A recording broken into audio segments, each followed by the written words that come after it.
Like innovative door, it doesn't happen often, but today we got 1, 2 truck door repairs at once. This one here getting the bottom section, which is voila right here, brand new, in stock. Doesn't happen often. There's a little roach one here.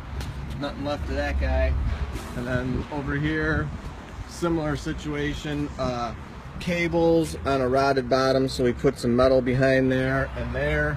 And then on the inside, we did the same thing. Some metal there, metal there. Brought these old truck doors back to life. So you don't need to spend $2,000–$3,000 on a new truck door repair. So for all your truck door needs, call Innovative Door, 630-271-9343, www.innovativedoor.com, 650 Ogden in Downers Grove. Like us on Facebook, we'll like you. We'll like you anyway. Thanks for watching our dual repair truck door video. And as always, I encourage everybody to praise the Lord. Thank you for watching.